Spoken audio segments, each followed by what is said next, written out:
안녕하세요. 축진멍입니다. 바르셀로나가 홈에서 헤타페를 3대 0으로 잡으면서 레알 마드리드와의 선두 경쟁을 계속하고 있습니다. 이번 경기에서는 크리스텐센과 에릭 가르시아가 센터백을 맡았고요. 사실 이번 시즌은 센터백의 조합이 딱 정착됐다 이렇게 얘기하기는 어렵거든요. 그래서 여러 명이 센터백 자리를 채우고 있습니다. 그리고 발데의 부상으로 인해서 지속적으로 제라르 마르틴이 공백을 채우고 있고요. 이번 경기는 페란 토레스가 2골을 넣으면서 골 감각이 계속 올라와 있다는 것을 증명했습니다. 그리고 레반도프스키가 드디어 리그 첫 선발을 가지게 됐고요. 저는 이번 경기에서 일단은 에릭 가르시아를 먼저 언급을 드리고 싶은 게, 에릭 가르시아가 이러다가 조만간 골키퍼까지 볼 것 같아요. 그 정도로 에릭 가르시아가 여러 포지션에서 뛰고 있다. 수비형 미드필더, 수비진 전체 모두 사용할 수 있는 바르셀로나의 아주 좋은 멀티 자원으로 활약하고 있다. 이렇게 볼 수 있을 것 같습니다. 자, 그럼 경기로 한번 들어가 보도록 하겠습니다. 먼저 바르셀로나의 첫 골을 말씀드려야 될 것 같아요. 사실 헤타페가 수비가 되게 좋은 팀이라서 전반전에 한 골도 못 넣고 그렇게 막 0대 0으로 마무리를 하면 되게 게임이 이상해지거든요. 근데 바르셀로나가 첫 골을 전반 14분경에 만들어냈습니다. 엄청 수비적인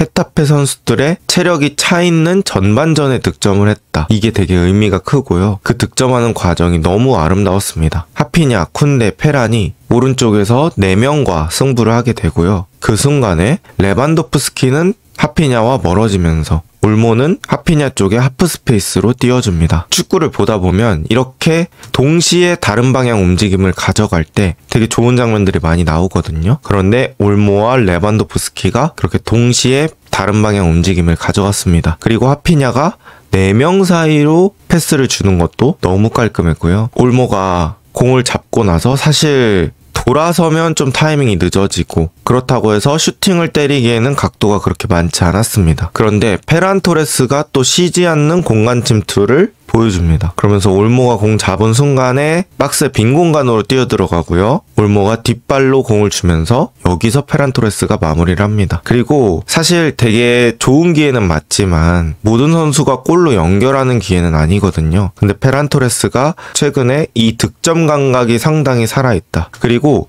이 오프 더블 움직임이 각이 완전히 살아있다고 해야 될까요? 이제 쉽게 말해서 종합적으로 골 감각이 살아있다. 이렇게 표현할 수 있을 것 같습니다. 그 다음은 바르셀로나가 4대4 싸움을 하는데요. 이렇게 오른쪽에서 4대4 싸움에서 패스로 간편하게 이겨버리는 그런 능력이 있었습니다. 축구는 결국 숫자 싸움이잖아요. 같은 숫자의 싸움에서 어떻게 이겨내느냐, 이런 싸움인데 바르셀로나가 마치 론도 하듯이 깔끔하게 풀어 나왔습니다. 론도, 우리말로 하면 약간 볼 돌리기 훈련인데요. 보통 2대4 정도로 공 뺏는 사람이 2, 돌리는 사람 4, 이런 식으로 훈련을 하는데 지금은 4대4 싸움에서 바르셀로나가 깔끔하게 패스워크로 이겨냅니다. 그리고 여기가 바르셀로나 수비 진영인데 이런 식으로 상대방 4명을 한쪽 구석에다 끌어놓고 나간다는 건 나머지 6명이 되게 펼쳐져 있고 간격이 벌어져 있다는 얘기겠죠. 그래서 바르셀로나 상대로 라리가에서 다른 팀들이 이렇게 싸움을 걸지 않는 겁니다. 투자했다가 저렇게 뚫려버리니까요. 그리고 바르셀로나가 후반전에 2대0 상황에서는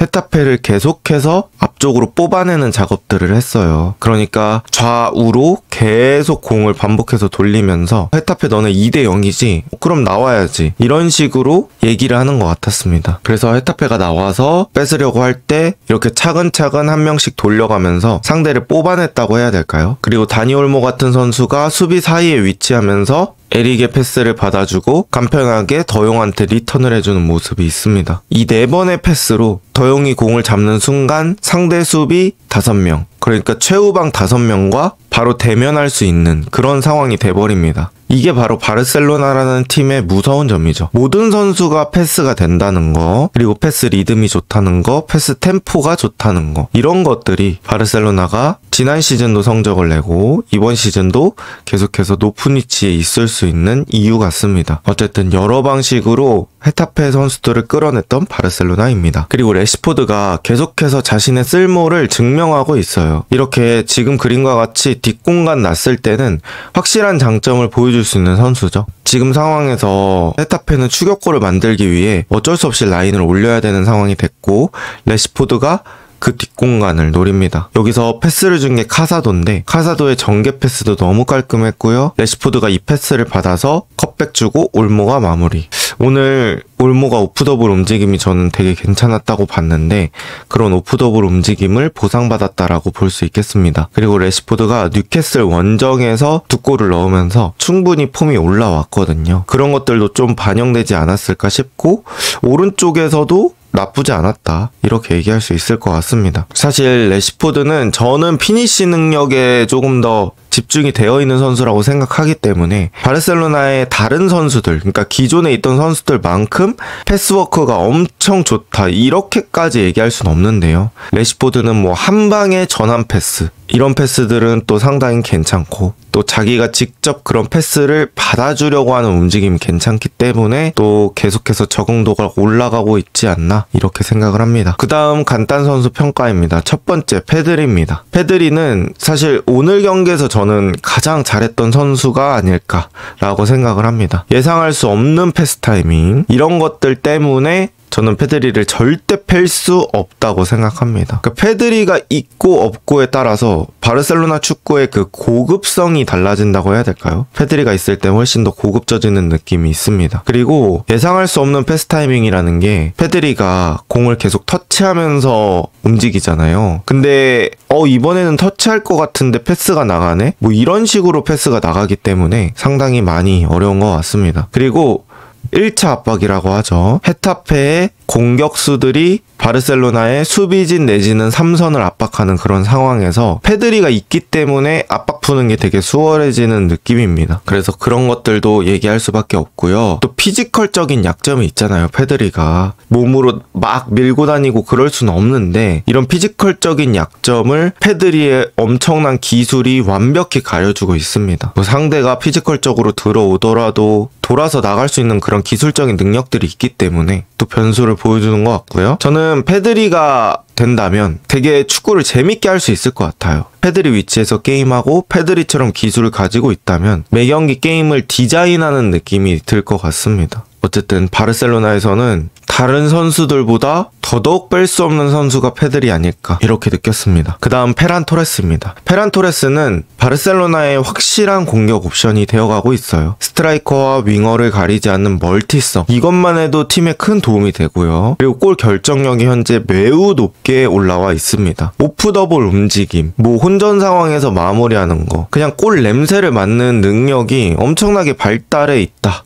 이렇게 볼 수 있을 것 같고요. 또 다이렉트 슈팅도 상당히 좋아요. 저번에 코너킥에서도 되게 어려운 거 마무리하는 그런 능력들 봤을 때는 이 공격수 9번으로서의 자질을 완전히 보여주고 있다 이렇게 얘기할 수 있을 것 같습니다. 그리고 24-25 시즌이 저는 큰 전환점이 되지 않았나 싶습니다. 그때 나와서 시간 대비 득점이 엄청 낮잖아요. 그래서 그 시즌을 겪으면서 무언가 깨달은 게 아닐까라는 생각이 있습니다. 그리고 전체적으로 간단 경기 총평을 해보면 헤타페가 수비가 강해서 선제골이 확실히 중요했던 그런 상황인데요. 첫 골을 완전히 만들어서 득점했던 게 바르셀로나가 지금 경기를 자신들의 손으로 스스로 풀었다 이렇게 볼 수 있을 것 같아요. 그리고 확실히 헤타페가 공격의 완성도는 좀 떨어지더라고요. 그래서 바르셀로나가 첫 골을 언제 득점하느냐가 되게 중요한 포인트가 됐었는데 잘 만들어냈던 것 같고요. 페드리가 최근 거의 모든 경기 풀타임을 하고 있습니다. 그럼 휴식은 언제 취하냐? 이게 또 쟁점이 될 수 있을 것 같은데요. 페드리가 오래 쓰이려면 또 휴식하는 시간이 분명히 있어야 되지 않을까 싶고요. 바르셀로나의 공격 패턴이 진짜 다양하다라는 걸 또 느낄 수 있었습니다. 지난 발렌시아전에서는 뭐 중거리가 되게 많이 나왔었고요. 그리고 세트피스에서의 득점도 가끔씩 나오고 있고 이번 경기 첫 골처럼 짧게 쪼개서 득점하는 것들도 나오고 있습니다. 역습도 레시포드 같은 선수가 있으니까 조금 더 강화됐다고 볼 수 있을 것 같고요. 정말 여러 가지 공격 방법을 보여주고 있는 바르셀로나입니다. 그래서 상대팀이 더 대응하기 어려운 것 같아요. 한 번의 무승부를 제외하고는 계속해서 좋은 흐름을 보여주고 있는 바르셀로나는 과연 이번 시즌에도 라리가 우승을 달성할 수 있을까요? 이번 영상은 여기까지입니다. 좋은 하루 보내세요.